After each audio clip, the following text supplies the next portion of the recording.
Hello friends, সকলকে রত্নাস কিচেনে স্বাগত। আজকে বানাবো আমি চিজ অমলেট। তার জন্য আমি কী কী নিয়ে নিয়েছি বলে দিচ্ছি। খুবই সামান্য ইনগ্রেডিয়েন্টস নিয়েছি। এখানে চিজের পাতা নিয়েছি, একটা ডিম নিয়েছি, এখানে ক্যাপসিকাম, নুন আন্দাজ মতন, পেঁয়াজ কুচি, একটু রসুন কুচি, লঙ্কা কুচি নিয়েছি, আর নিয়েছি গোলমরিচ।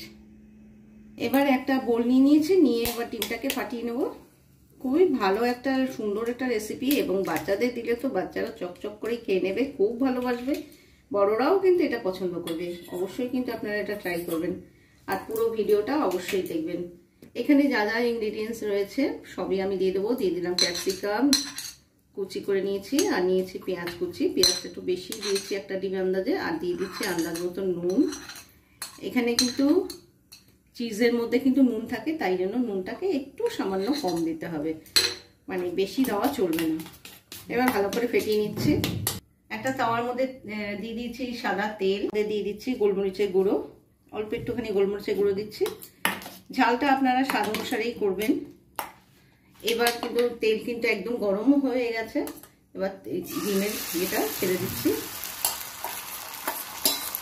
নিজে নিজে যেটুকু ছড়িয়ে পড়ে সেই রকমই, আমি কিন্তু আর ছড়িয়ে দেব না। আঁচটাকে মিডিয়াম টু লোতে রাখবো। এবার যে চিজ নিয়েছি ওই চিজটা কিন্তু দিয়ে দিচ্ছি।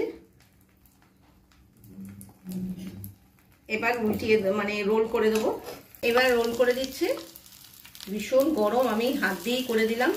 আপনারা কিন্তু একটা মানে স্পুন নেবেন না, ওই দিয়েই কিন্তু করবেন। এটা কিন্তু একদম কুক হয়ে গেছে। এবার নামিয়ে পরিবেশন করে দিচ্ছি। এবার বেশিক্ষণ যদি এর মধ্যে রাখি, আস্তে আস্তে ভেতর থেকে চিজ কিন্তু বেরোতে শুরু করবে, তাই এটা গ্যাসটাকে বন্ধ করে দিচ্ছি। এটা একদম রেডি হয়ে গেছে। কেমন লাগলো আমার এই রেসিপি? দেখুন বাইরে দিয়ে কি সুন্দর চিজগুলো বেরিয়ে এসছে। দেখে কিন্তু আমার মেয়ে কিন্তু আমার ভিডিও সব করে, তো ও তো দেখে তো ওর জিভ দিয়ে কিন্তু জল এখন অলরেডি এসে গেছে। জানি না আপনাদের কতটুকু ভালো লাগছে। ভীষণ ভালো লাগে। এইভাবে কিন্তু অবশ্যই কিন্তু ট্রাই করবেন। আর এটা শুধু শুধুই খেতে বেশ মজা লাগে।